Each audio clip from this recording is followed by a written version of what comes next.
Right. I want to welcome everyone back. We're going to just be getting started. It is such a pleasure, as always, to have Dr. Stephen Pruitt with us. So he's backstage and we'll be bringing him on. I am just trying to send some messages to kind of bring everybody back together. So bear with me here. And okay. All right. So we have Dr. Stephen Pruitt with us virtually. So wonderful. So I just want to welcome everyone back. I hope you had a chance to network, visit some of the booths. Just remember, you can leave your contact information in the booths. Everybody who's signed up does have a digital card. And those digital cards you can exchange with other participants. You can leave them in the booths. But it's just a great way to have some more in-depth interaction there. So I feel like that, Stephen, you don't really need an introduction, but I'm going to say a couple nice words here. He's currently the executive director of the Southern Regional Board of Education. And Stephen just has such a rich history and passion for STEM education. And if I was a student and I would have had you as a teacher, who knows what would have happened in my life? Because you always have that energy and passion that I just so admire. So he's also was a lead architect for the next generation science standards and just has always been at the forefront of the discussion, really because of passion. And just feels that it's about moving this work for all of our kids. And the way to do that is really by being this leader in education and bringing others. And he's one of the easiest people that you want to rally around because you love his message and you appreciate what he's trying to accomplish and move forward. So without further ado, I'm going to turn it over to you, Stephen, and I will hop backstage so you can have the full screen. Thank you, Kelly. Those are very kind words, and I really appreciate it. Hey, if you would stay on for a second, make sure that you can actually see my PowerPoint when I pull it up. Okay. I always have this nervousness, that I'm going to. And then you're talking to no one. Exactly. And actually, that happened in this conference last year. I was just talking away. And then somebody said, oh, wait, we can't see anything. There we go. We can see it. It's great. All right. Thank you. Well, thank you so much, Kelly, for letting me be a part of this conference. It is such a pleasure and honor to be a part of this conference each year. It's one of the highlights of my year. And so to you and Sal and, Roy, all of you, thank you so much for letting me be a part of it.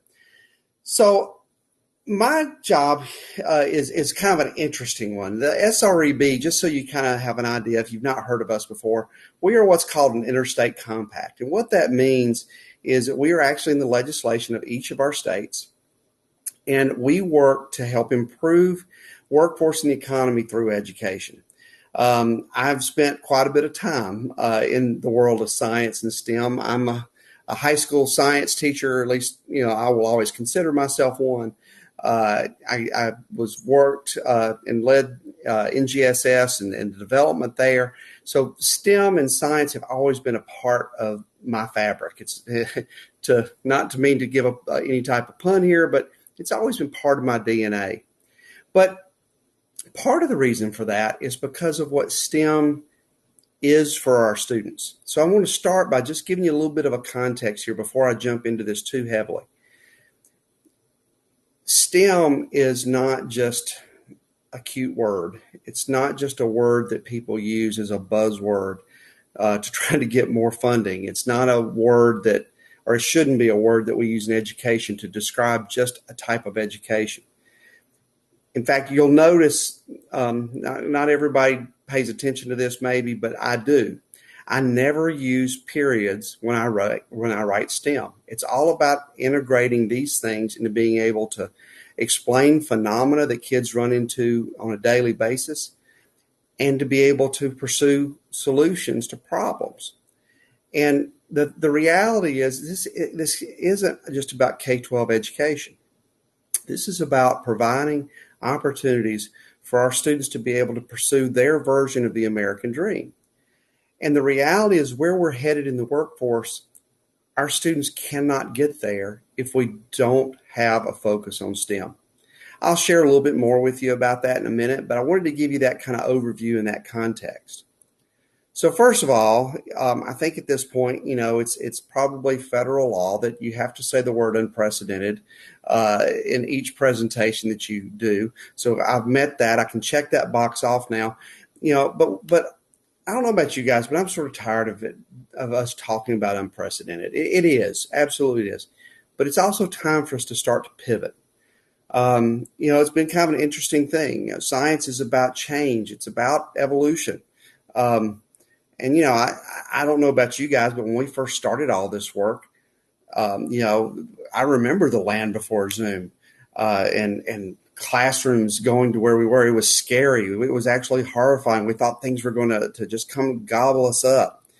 Well, and then like teachers became superheroes, and they were like, no, we're going to battle. We're going to be a part of this, and we're going to do what's right for our kids.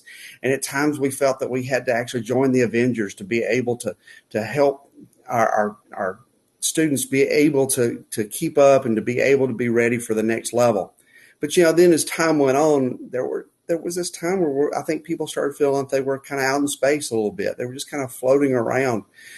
And eventually, we're to the place that right now where we're like, I just need to be on Zoom Beach, Zoom where, I need to get back to what brings me peace.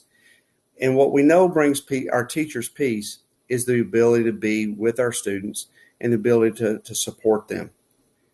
So what's the future that we're facing? Well, COVID-19 has certainly changed the world. It's changed how we do things. We actually, started this back in March of 20, and we all thought we'd be back to normal in about a month or two.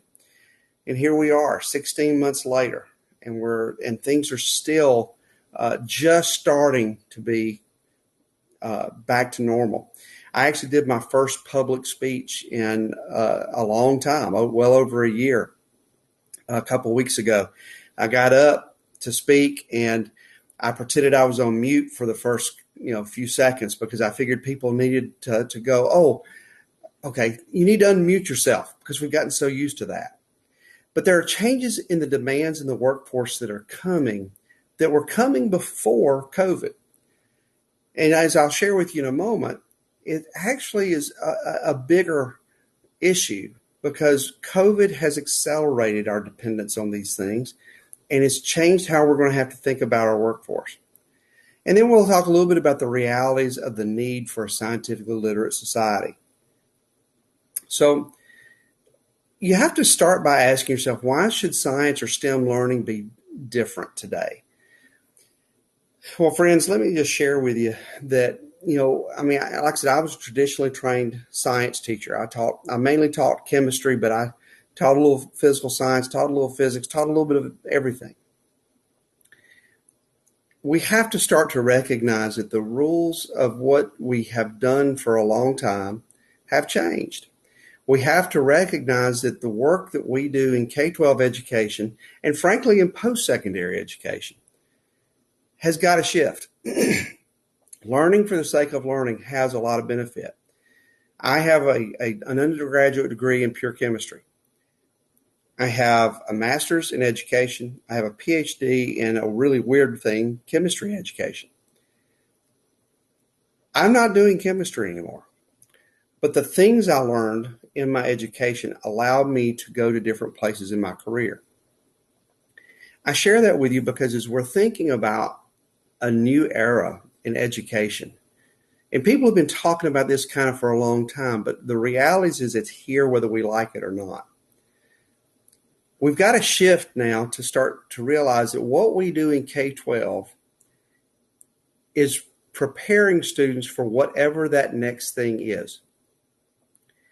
We need to recognize that the first question we should ask graduating seniors is not where are you going to college or where are you going to work? The question is, what's next? Because if we've done our job in K-12, we've not taught science or STEM for the sake of science and STEM. We've done it to prepare them for a future. We've done it to prepare them for a workforce. You see, everything we do in education from the very beginning is for the purpose of making our students ready for whatever that next thing is. Both of my kids are now graduates of college. My daughter graduated in May. I love them both dearly. I don't want them living in my basement. And so we've got to think about how we're preparing our kids. But the world has changed. And let's talk a little bit about how that's changed. We are in what I call the fourth industrial revolution. It started back in the late 1700s with the mechanical production using steam and water. Then came the second one, almost 100 years later, when we went to mass production, being able to use electricity to be more efficient. Our third industrial revolution happened in the late 60s with the first programmable logic controller. If you've seen Hidden Figures, you saw when they brought the IBM in. And so, but in that third industrial revolution, still these things were learning from us. But as we've entered this fourth industrial revolution, you see, these cyber systems, they're no longer just learning from us. They learn with us. They actually can help us learn. As such, the workforce begins to shift. It shifts significantly. It shifts to a place where the mindset, the habits of mind, the practices that we learn in STEM education are what are going to be not just encouraged, but they're going to really be required for a person to be viable in a workforce in this fourth industrial revolution.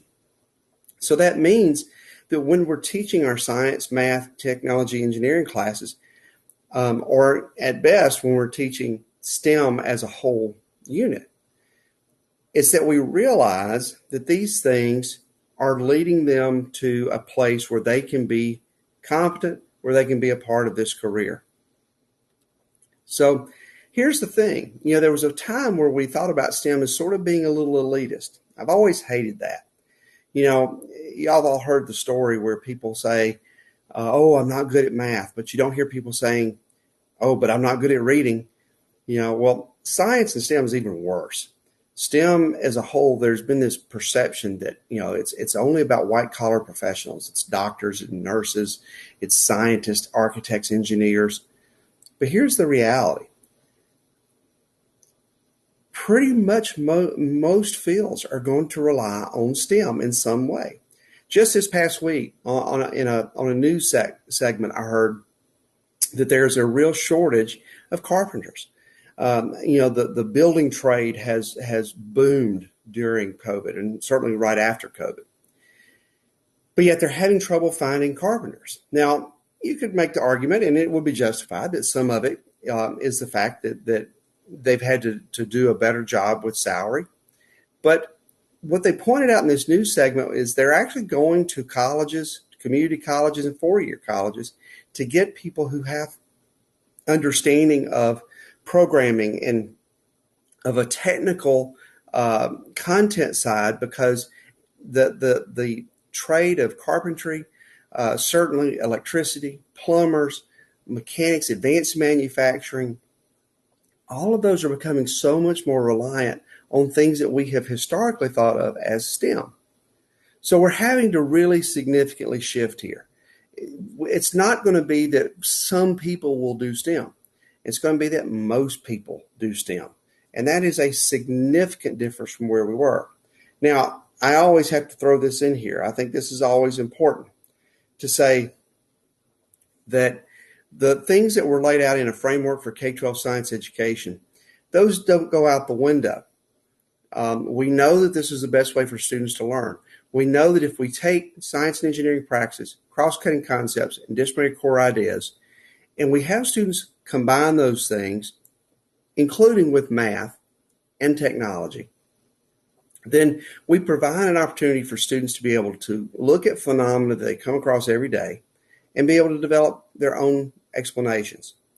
We can present them with problems that they can actually move toward a solution.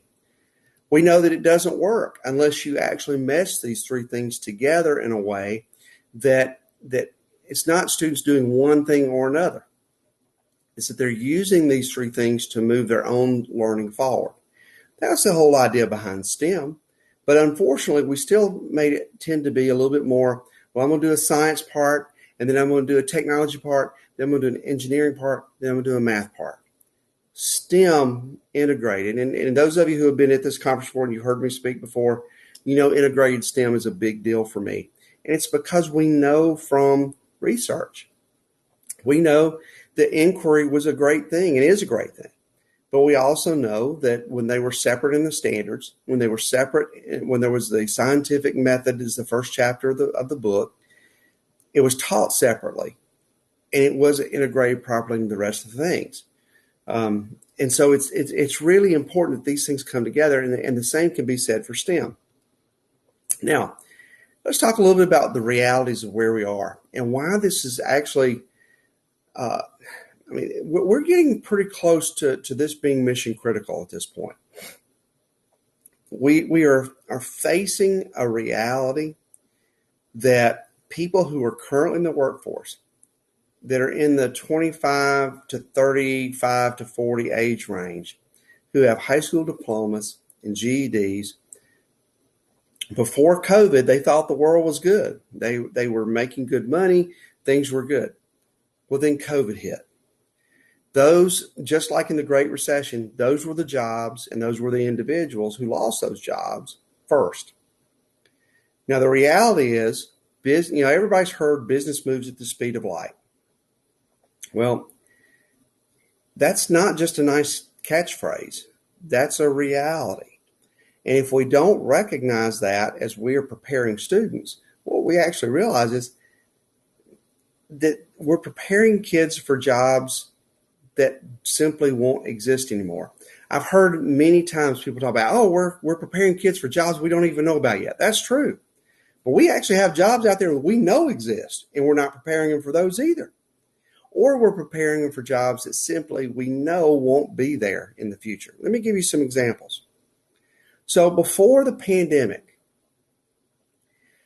these were work activities in the top 5 employing industries in the South. And what we found with this is that we saw that the automation potential in these 5 were pretty significant. In food and preparation service, roughly 69% of the job tasks had the potential to be automated. I want you to remember that number 69% for just a second, because we're going to come back to that in a minute.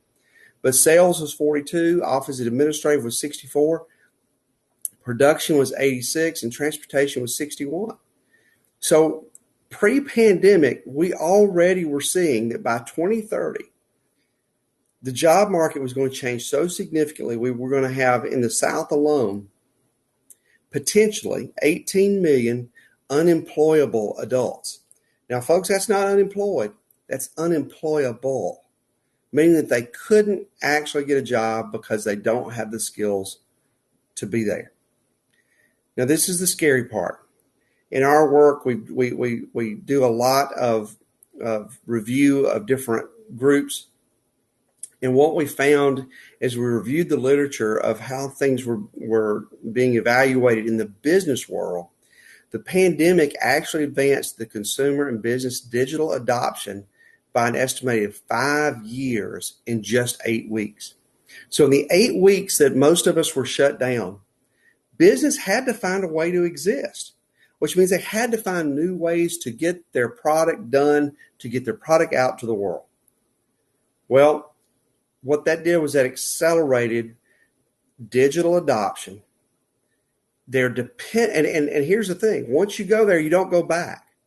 So now, think about this. At the beginning of the pandemic in March of 2020, we were buying in mass quantity from advanced manufacturing face shields for healthcare professionals. But over the course of the next 8 weeks, it became more commonplace that people were printing these at home on their own 3D printers. We're actually standing here looking up at a curve, at a wave, if you will, that's about to crash over us, where we're going to see things like a person who, because 3D printers are becoming so economical, they're predicting that people won't be going to the Walmarts, Targets, and sporting goods stores to buy bicycles anymore. They're going to print them at home, or they're going to order them. I have a former student right now who's working for Amazon, and her job is to actually work on how to design drones to deliver your packages. So the people who are driving the vans, there's going to be less need of those. And so what the pandemic did was the pandemic exposed the fact that we have all these individuals with high school diplomas or less, excuse me, and their jobs, the portions of their jobs were automatable. And as a result, they didn't have, it's not that sometimes business doesn't want to rehire them. There simply aren't jobs to bring them back to. We lost well over 1 million jobs during the Great Recession. And those that had high school diplomas or less, they lost roughly 1.8 million jobs. Only about 1.4 million people lost their job, I should say. Only about 80,000 of those people got their jobs back who had high school diplomas or GEDs. So we've got to have this refocus. Now, post-COVID, what does this mean? 24.7 million workers, 47% of the workforce, are at genuine risk of unemployment, reduced hours, or exiting the workforce altogether due to COVID. Look at the automatable portions of these jobs here. Food preparation and serving. I told you to remember 69%. If you haven't walked into a fast food restaurant lately, you're not seeing many people. You're actually going into this giant iPad and you're ordering your food. So we're seeing where more and more of this is becoming so automatable.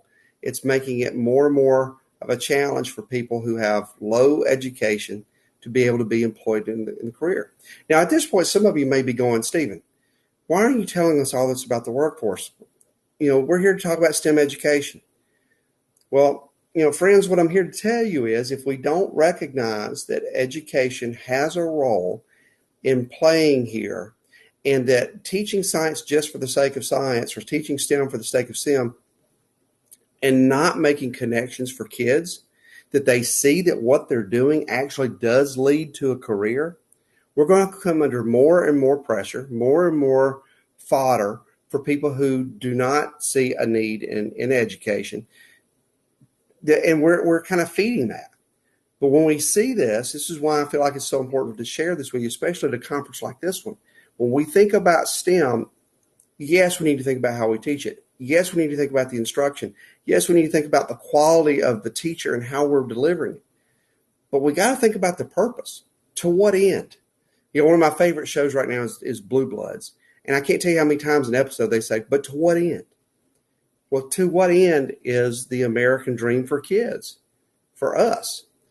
But to do that, we can't, there was a time when a high school diploma was a huge milestone for students. And now it's a milestone, but it's not, but if a high school degree or high school diploma is a terminal diploma, it's terminal for our students. It can't be. Now, I'm not saying every kid needs to go to college, but they've got to do something after high school that prepares them for this workforce. So as I said, we've got to reimagine STEM. We've got to rethink this. It's not just about healthcare anymore. It's not just about scientists. It's about advanced manufacturing. It's about welding. It's about carpentry. It's about plumbing. It's about all of these things that are going to rely so heavily on computational skills. Some of you have seen this and you've heard me talk about it, and I apologize, but it's just, you have these career defining moments, and this was one for me. So I guess first, for those of you who may be University of Alabama fans, I know the first thing that drew your eye here was the Auburn, and I apologize for that, but I am a proud graduate of Auburn University. But what I want to draw your attention to, actually, the funny part is the little gold sphere. I will tell you that it sits on my desk all the time, and it says, "In God we trust, all others must bring data." It's just kind of a funny thing because we are in a world we need better data. But what I want to draw your attention to is Dr. Pruitt. Now, I don't do that because I forget my name, and I don't do it because I want to, some kind of big, neat thing there. I keep that there as a reminder. When I was commissioner of education in Kentucky, one of the things you do is you go out and visit schools. It was my favorite thing to do. Oh, I loved it. It was a way to get away from the capital. It was a way to get reconnected with my roots. So I go to Henderson County High School, and in Henderson County High School, they were wanting to get me down to the welding lab. And I walk in, and there's this kid there. He's like, "Oh, you're finally here. Thank goodness you're here. Come here. I want to show you something. So he drags me over to this huge machine. I didn't have a clue what it was.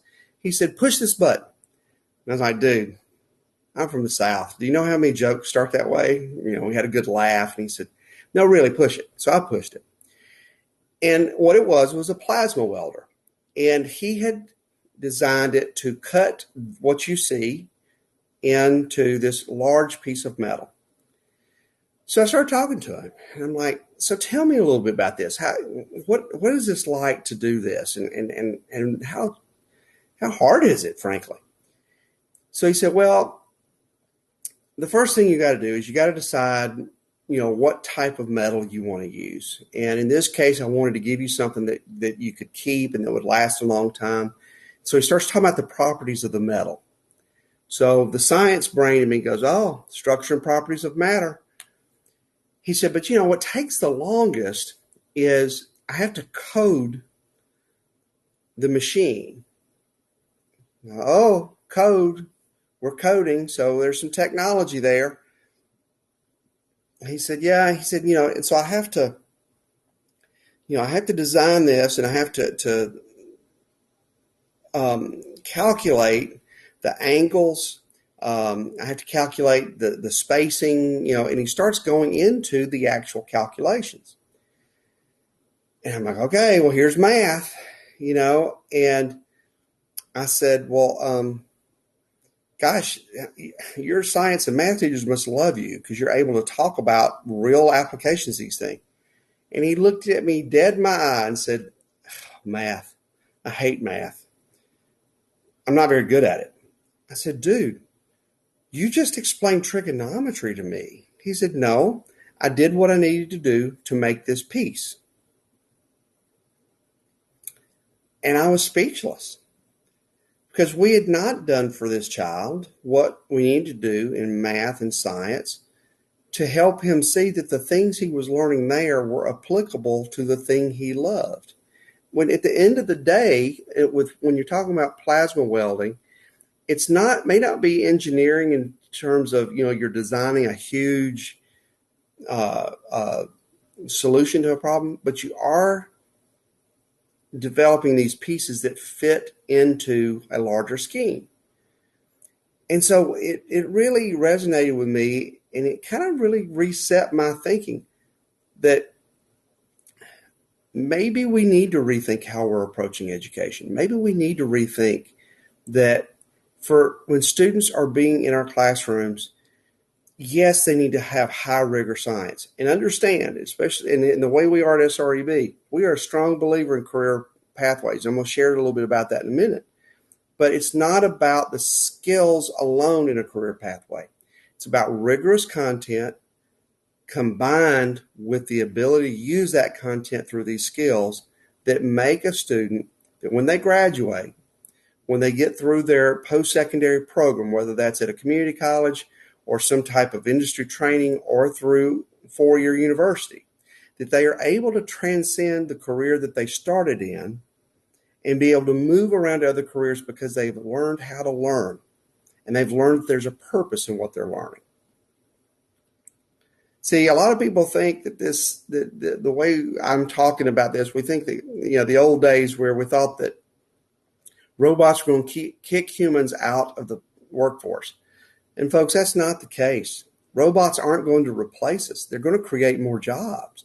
Question is, are we going to have the people who can actually do those jobs in a way that makes sense?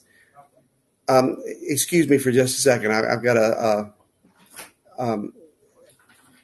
sorry.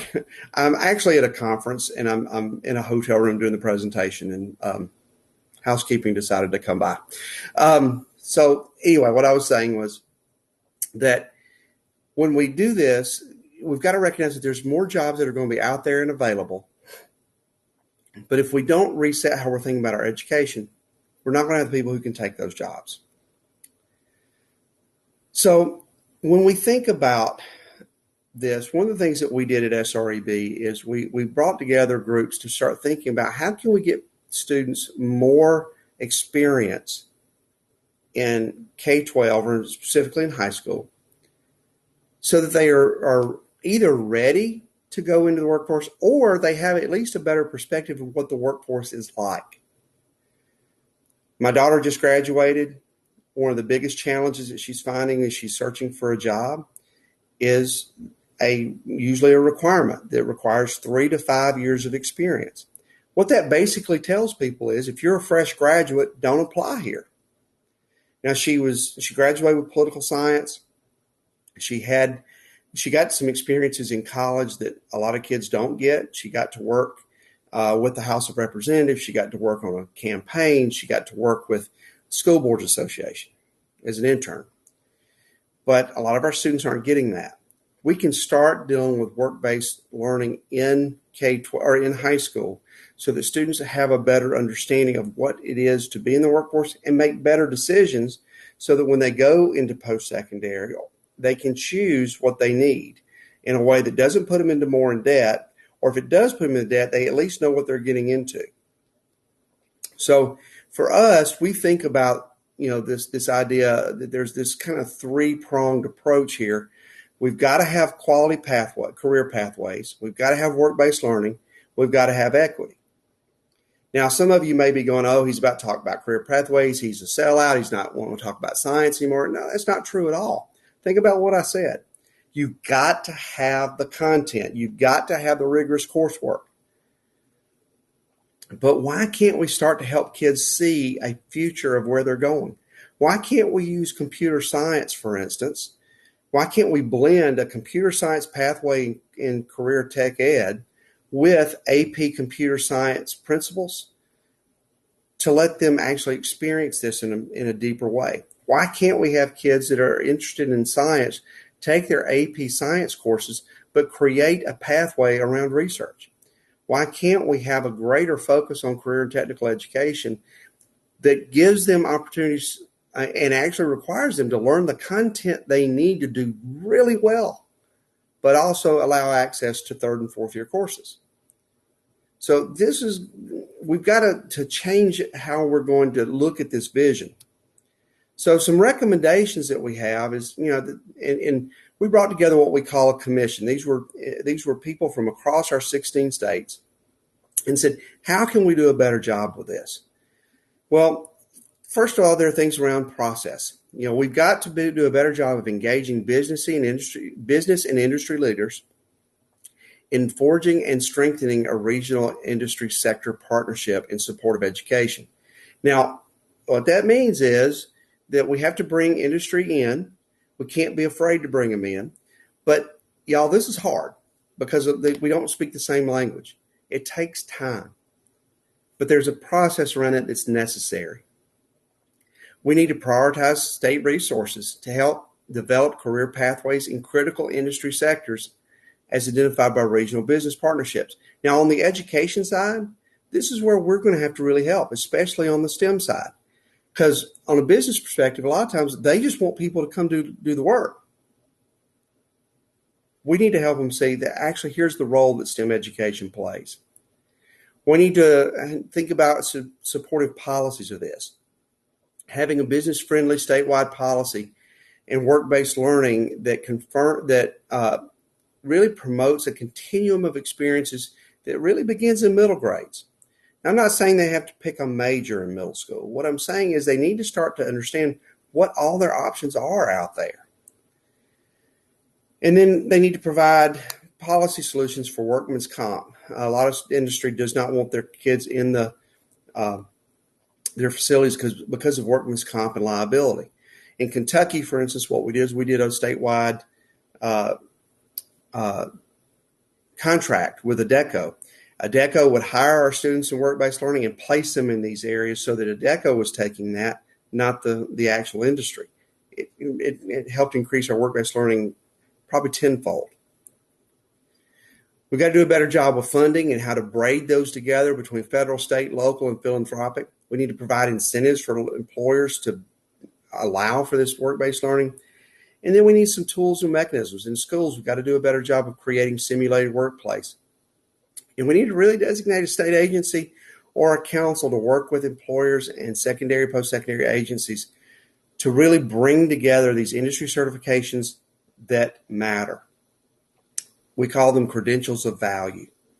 Thinking about stackable credentials, how do we bring all these things together? We got everybody doing dual credit. We have all these into course assessments, into program assessments and CTE. How can we bring those things so that we're not duplicating effort, but yet still getting what we need to do? So creating these career pathways, I think, from our perspective, we've got to do a better job of creating college-ready academic core with challenging technical studies. Notice both of those things have to be there. We need to align all the stages of learning. Create quality guidance systems beginning in middle school. Guidance counselors are critical here. Access to accelerated learning options. When I say accelerated learning options, I mean AP, IB, Cambridge, third and fourth year CTE courses, third and fourth year fine arts courses, and world language courses. So I'm not talking about here just CTE. I'm talking about across the board. And we got to have career pathways that lead to a more prosperous future. In other words, we can't do it just because we have some kids that thought it would be fun.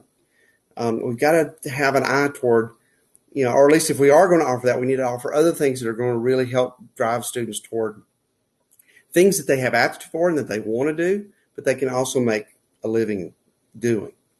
So what are these steps? Well, I need to identify and engage key stakeholders in defining these goals. We need to map and assess career readiness policies, identify knowledge, skills, dispositions, and competencies for the careers themselves so people know what math and science and engineering and technology they need to be able to do these jobs. And we need to plan and implement a plan for continuous improvement. We've done this. And we found that change is hard. There are historical barriers between school and college and industry. We have found that it is awfully difficult because there gets a lot of turf. People want to compete instead of collaborate. Because, collaboration is hard. In fact, I've jokingly said for years, collaboration would be easy if it wasn't for all the dang partners. Well, the reason why marriage is hard is because you got to work at it. The reason why any partnership is hard is because you have to work at it. There tends to be poor communication. We live in a world of declining resources. However, right now, with all this federal money that's coming out, we have opportunity to really take a look at these things differently. We have inefficient program alignment.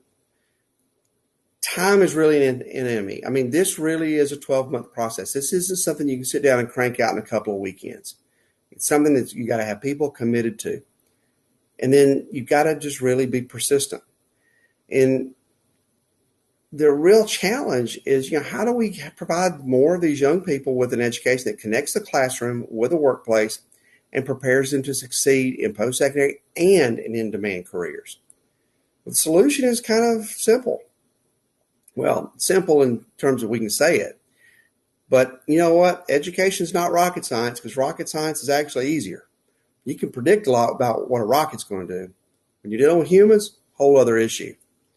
So we got to transform education with rigorous, relevant career pathways that align secondary, post-secondary, and the workplace learning that lead to post-secondary credentials. Those credentials could be degrees, but they could also be industry certifications. We believe if we're really going to get this done, we're going to have to double the percentage of young adults who earn post-secondary credentials by age 25 over the next decade. If we don't do that, I think that our economy is really going to be suffering. And we're going to see more things outsourced and more things moved out of our country. In Georgia, we help support the development of a nursing pathway. Nursing, like many places around the country, is an extreme shortage. The logos that you see here are all people who came to the table that we helped kind of facilitate this process.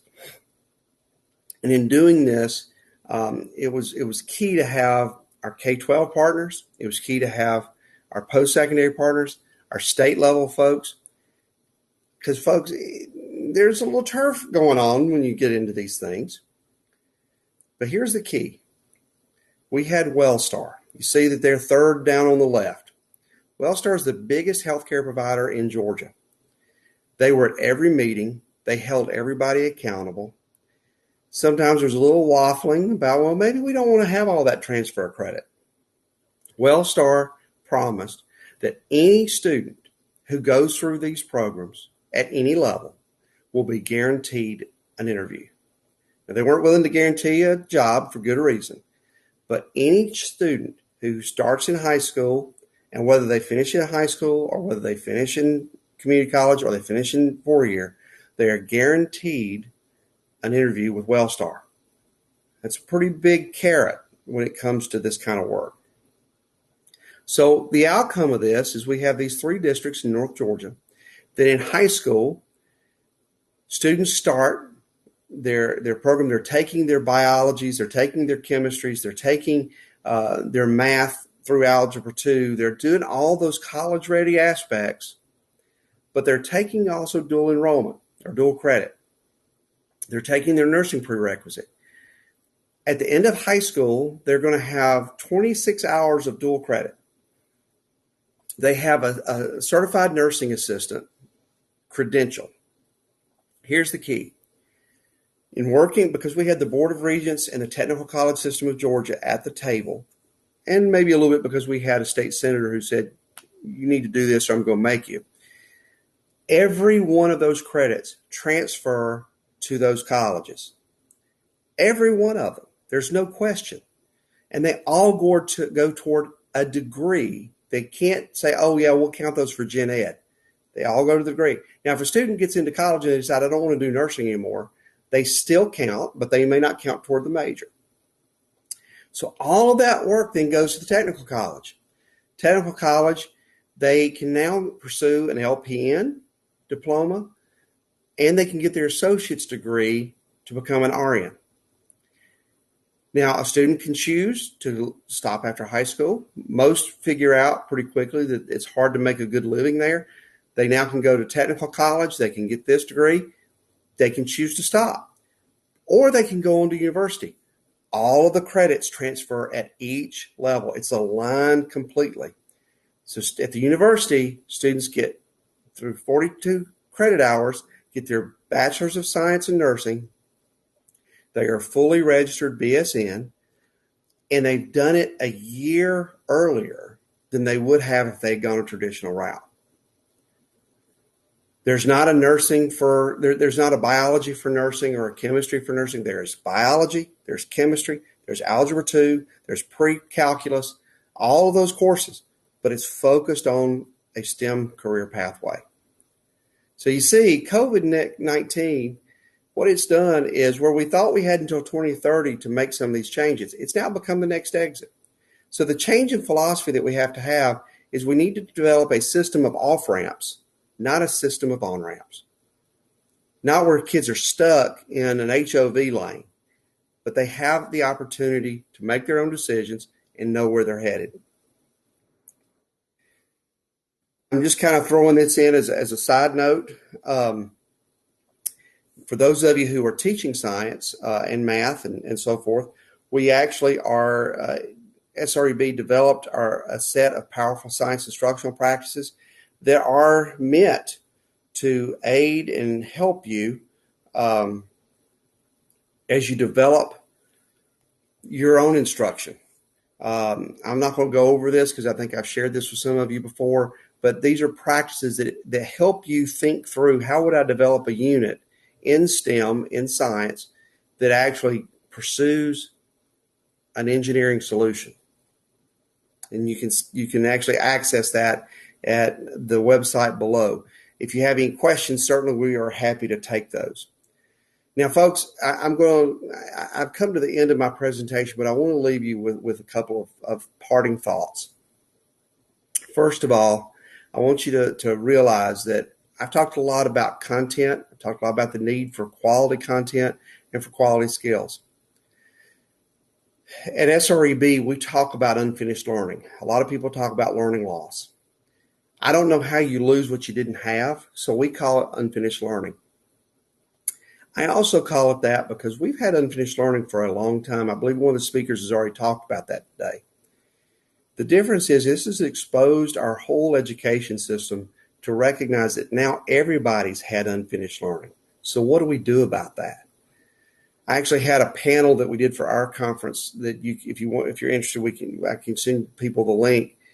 And one of the things that the state superintendent of Mississippi talked about was we're not going to try to reteach old stuff.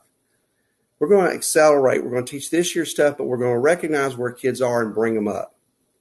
That is a better mentality than a deficit mentality. But unfinished learning has affected our students for a long time, especially our students who have been those who have experienced the achievement gaps that we've talked about for so long. That's unfinished learning. So now let's recognize we got to do something more. But in addition to dealing with the content, we also have to recognize that there is a social and emotional component that we have all been affected by. Everybody. All of us, whether we think we had a good year or not, COVID-19 created a sense of trauma in all of us.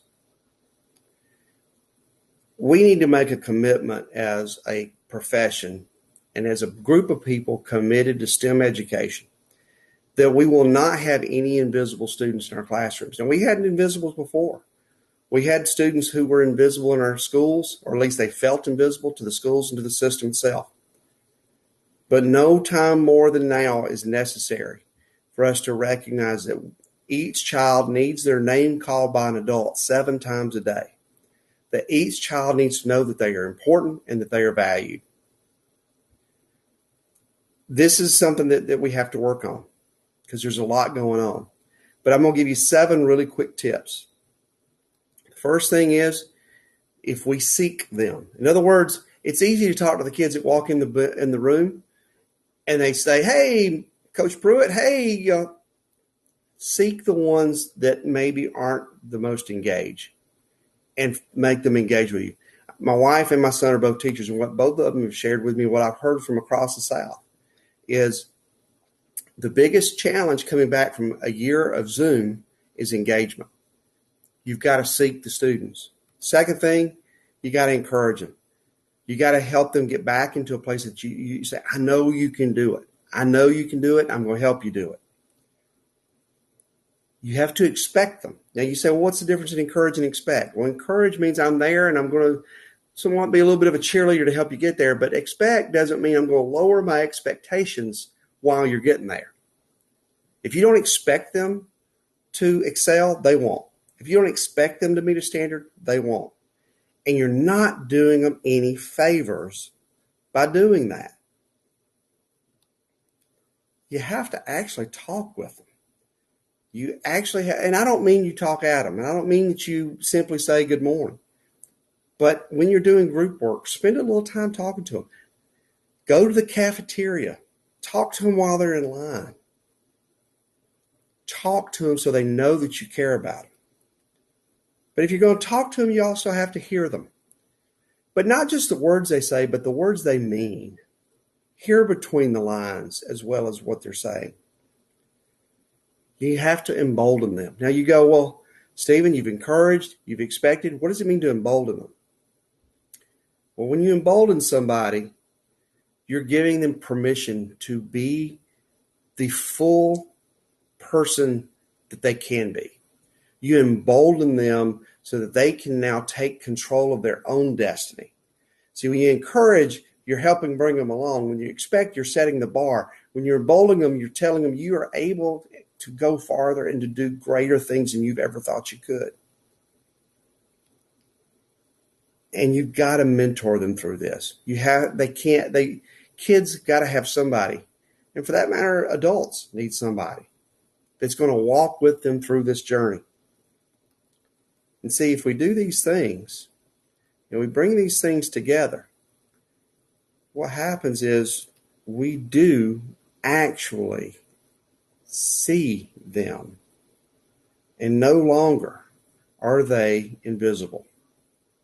Social emotional learning is critical as we come back into our school systems. Well, our teachers need it, our principals need it. We all have experienced this trauma. So I want to encourage you and challenge you that not on your watch will you ever allow a student to be invisible in our schools again. So just a few closing things. Can we do this? Yes, we can, because we are teachers. Teachers do incredible things every day. We've always had these deficits, but it's time to focus on equity and accelerate. We can have no invisibles. And we have to remember that teaching is the greatest and most noble profession. And we've got to act like it. And we've got to do what we need to do for our kids. And as the great philosopher Yoda said, do or do not. There is no try. Our kids are counting on us. If I can ever do anything to help you, to be supportive of you, please don't hesitate to reach out. Follow me on Twitter. Send me an email. We've got a lot of work to do, my friends, but we can get it done. But we have to recognize that what we're doing in K-12 is going to impact a student's options. It's going to impact our students' ability to pursue their own version of the American dream. So thank you for letting me spend a little time with you today. I hope you have a great rest of your conference, and I look forward to seeing you next year in Orlando. Well, thank you so much, Stephen. And I love that with the hashtag no invisibles. I think as I always say, when you speak, it's very powerful. And I hope you can see all the little thumbs up, which is really quite fun. So again, Stephen shared how to reach out to him. Please do so. Also check out the SREB website. It's just full of great resources and information.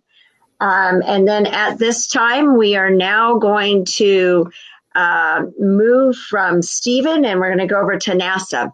And one of the things that I love saying about this summit this week is that we're right in between two space launches here. So it's pretty spectacular to think about where we're at. So here we go. We have an amazing group coming up next with the NASA education team. So I'm just going to hop over and we're going to get them onto the stage. So here we go.